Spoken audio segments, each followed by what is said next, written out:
दुनिया में बहुत से ऐसे आर्टिस्ट गुजरे हैं जो स्टार्टिंग में फेल हो गए थे, लोगों ने उन्हें रिजेक्ट कर दिया था।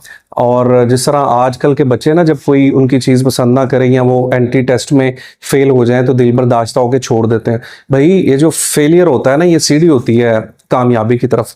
मैं आपको ना उन आर्टिस्ट के नाम बताता हूँ जो बड़े फेल थे लेकिन बाद में बड़े ही कामयाब थे। स्टार्टिंग में किसी ने उन्हें कबूल नहीं किया, किसी ने उनके काम को देखा भी नहीं। बाद में जिस तरह नंबर 1 अगर मैं बात करूं विंसेंट वैन गॉग की, तो ये डच आर्टिस्ट थे, बेहद कीमती और मुतासिर कुन फनकार जिनकी तस्वीर आज लाखों डॉलर्स में फरोख्त होती है। अगर मैं इनकी नाकामी की बात करूं तो वैन गॉग को फ्रांस के बड़े आर्ट इंस्टीट्यूट अकेडमी डेस बियोक्स आर्ट में दाखिला नहीं मिला था। वो अपने जमाने में ना नाकस अकल समझे जाते थे।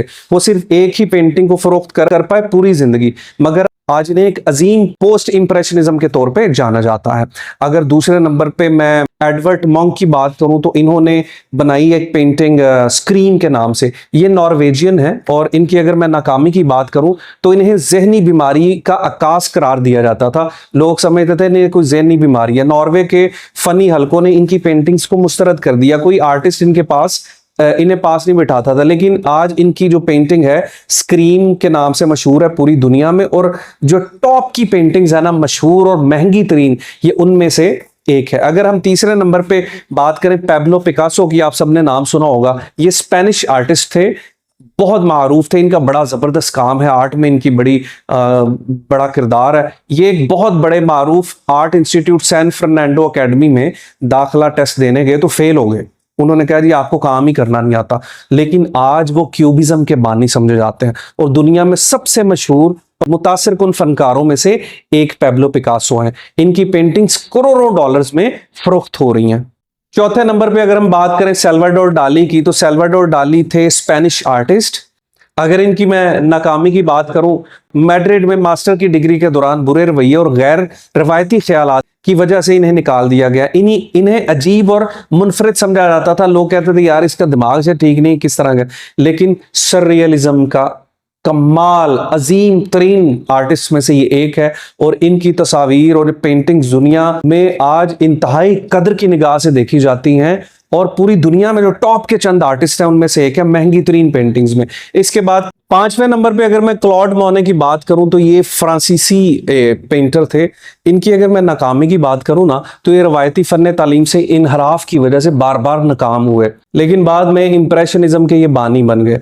इनकी पेंटिंग वाटर लिलीज दुनिया भर में नुमाइश के लिए आज भी मौजूद है और मशहूर तरीन पेंटिंग्स में से एक है। अगर मैं 6ठे नंबर पे बात करूं माइकल एंजलो की, तो माइकल एंजलो अतालवी आर्टिस्ट थे। अगर इनकी नाकामी की बात की जाए तो अपने वक्त के बाज फनी उस्ताद इसके उस्ताद नहीं बनना चाहते थे और वो कहते थे यार बंदा ठीक नहीं, असी इनू सिखाना ही नहीं।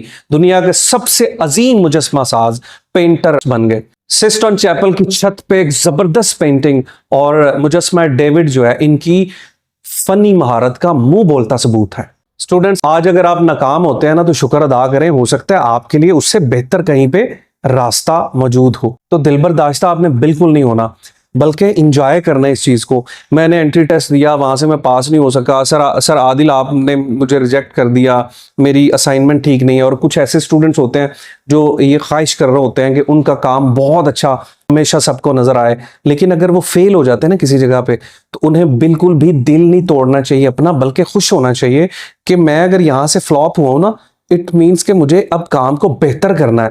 और जब वो अपने काम को बेहतर करेगा ना, तो तब वो आगे बढ़ेगा। Thank you so much.